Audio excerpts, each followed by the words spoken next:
This content is AI generated for informational purposes only and should not be directly used for clinical decision-making. Hello, and welcome back to the Neurosurgery Hub podcast. I'm Dr. Aris, Senior Attending Neurosurgeon. And I'm Dr. Alara, Research Fellow. Today we're looking at a fascinating new study from the journal Neurology India, published in 2026. The paper is titled Level 3 Pretemporal Transcavernous Approach to Clip a Low-Lying Basilar Tip Aneurysm.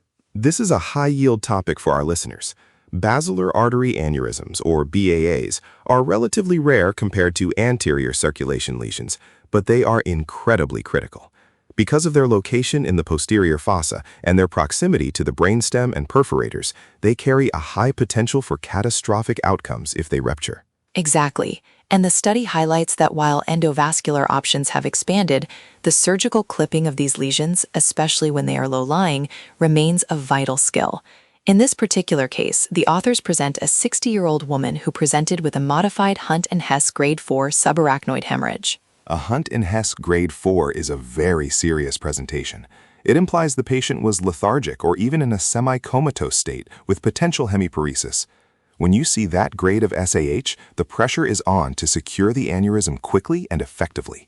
What did the imaging show in this case? Computed tomography angiography, or CTA, revealed a low-lying basilar tip aneurysm. Now, for the residents listening, low-lying usually means the basilar bifurcation is located below the level of the posterior clinoid processes, or deep behind the dorsum sellae. This makes a standard paternal or transsylvian approach nearly impossible because the bone of the skull base blocks your line of sight to the aneurysm neck. That's where the surgical technique described in this paper becomes so valuable. The team utilized a level 3 pretemporal transcavernous approach. Let's break that down.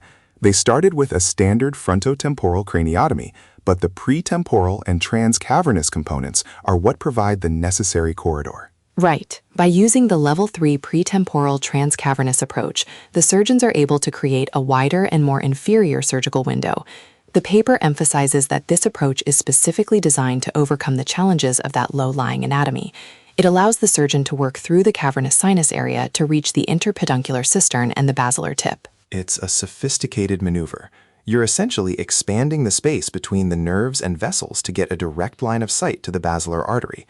In this case, once they achieved that exposure, they were able to successfully clip the aneurysm. Considering the patient was a Hunt and Hess grade 4 at presentation, the recovery is the most impressive part. It really is. The study reports that the patient had an uneventful recovery. Even more significantly, at the 3-month follow-up, she was independent functionally. That is a best-case scenario for a ruptured basilar tic aneurysm of that severity. It speaks to the effectiveness of the level 3 approach.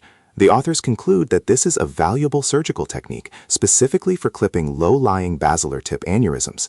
It provides the exposure needed to handle these critical lesions safely. For our residents and fellows, the takeaway here is that the height of the basilar tip relative to the clinoids dictates your approach. If you're looking at a CTA and that tip is tucked way down, the level 3 pretemporal transcavernous approach should definitely be in your surgical armamentarium. Well said, Alara. This case from Neurology India is a great reminder of how tailored skull-base approaches can turn a potentially catastrophic clinical situation into a successful functional recovery. That's all for today's episode. Thank you for joining us at the Neurology Hub. We'll see you next time.